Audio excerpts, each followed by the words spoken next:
Am I the a-hole for avoiding my son when he wanted to spend time with me? I, 40F, love my son Avram, 21, but I did not want to be a mom and was denied an abortion. I love him so much, but I have always felt that I never deserved him. I was a terrible mom.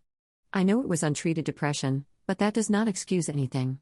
His dad and stepmom took him when he was 10, and they love him so much and made him into the most amazing young man in the world. I am so grateful for them. After they took him, I got therapy and treatment, and then I spent time in inpatient care for my drinking. Avram kept wanting to see me. His dad let me have weekends, and I tried to make the best of it and be a good mom this time. He would always tell me I did not need to apologize because I was sick and he loved living with me. Since he turned 18, he has spent more time with me, and I know I do not deserve it and that his stepmom does, but I do not stop it because it makes him happy. This past Friday, his stepmom was hosting a work dinner and wanted all her kids there, but Avram wanted to spend Friday with me because we always do that. She is more his mom than I am, so I knew he should be there for her. But he would not listen and insisted on being with me, so I pretended I was not home that day and ghosted him so he would go. I saw that he did on his girlfriend's Instagram story. But you can see who views stories, and she noticed I had seen it and messaged me saying I was selfish for ghosting him and that I really upset him. She essentially called me an a-hole without saying it. He has not messaged me much since then either. I do not think I am wrong. I am trying to do what is best for him, and that is showing gratitude to the woman who deserves his love. But I thought I would try for judgment here. Update 1: After my post, I realized how wrong I was, and I called Avram. Thankfully, he picked up and came over. The first thing he did, before I could even talk, was give me such a big hug. It almost made me cry, but I held back my tears. I talked to him about his stepmother's event and why I felt he should go, and why I felt I did not deserve him. I told him about the things I did when he lived with me as a kid and why I felt I did not deserve his forgiveness. What really shocked me was that Avram told me he did not see his time with me as bad and that he mostly had happy memories. He said the bad times were because I was sick, and that was not my fault. These were not things I forgot, I guess, just things I never valued or really considered. He talked about small things, like how I would take him shopping to Zellers on Sundays and always let him buy a toy. How I would always get a special message printed on his birthday cakes. How I let him sleep hugging me even though he was 10 by the time his dad took custody. How I would miss work to stay with him if he got sick. The big thing that made me cry was when he was 9.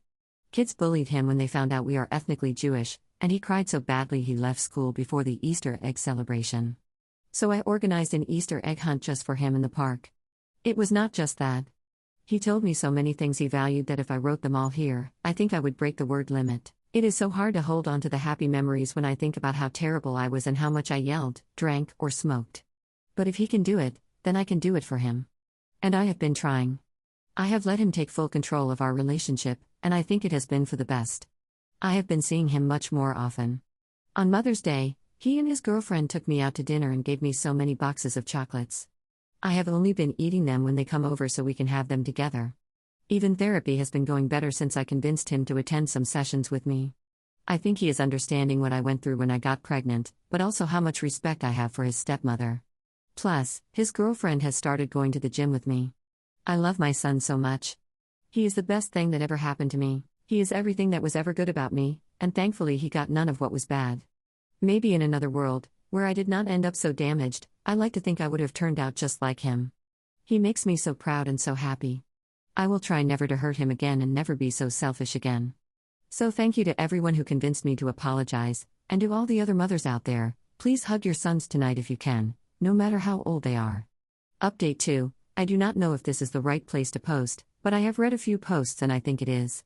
I love my son with all my heart. He is a perfect boy and a wonderful young man. He is 23 now, and he has graduated and already gotten a great job as an accountant. He chose that career because it is mine. In September, he is going to be married to his fiancée. This Mother's Day, they both honored me, and it was such a wonderful night at my home. But ever since then, I have had these thoughts in my mind that I cannot get out.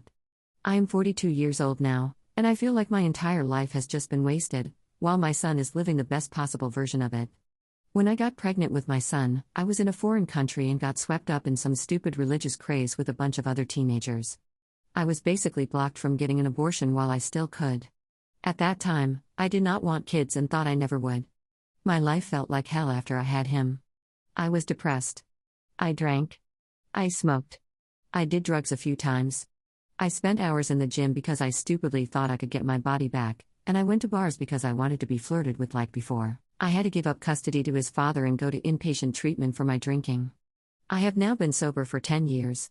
Even after all of that horrible, stupid behavior, my son still loves me so much that it does not make sense.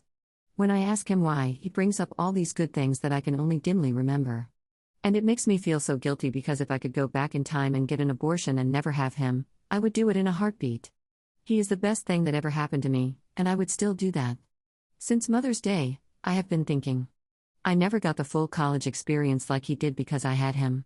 I never got to fall in love with someone who swept me off my feet and live a fairy tale romance because I had him. I never got to have a stable career where I eventually ran my own business because of my mental health issues. I never got to decide if I actually wanted kids or if it was just teenage fear, because I already had one. But he has gotten to do all of that. He had a great time in university and graduated with distinction. He has been such a good young man. He really did sweep his fiancée off her feet, and they have told me to expect to be a grandmother soon. I have no friends. I spend my time either at work, at home, or at the gym. He is my only real family left and the only one who loves me, so I should not feel like this. It feels so good to hug him, and he makes me feel so happy and proud. But the moment he goes back to his father's house, I feel sick, and I honestly regret having him because I wish I could have lived his life instead. I feel like it should have been my life. I told my psychiatrist this during our last session, and we had a good talk, but I cannot remember it now. I do not know why it is getting so hard to remember things lately. Does any of this make sense?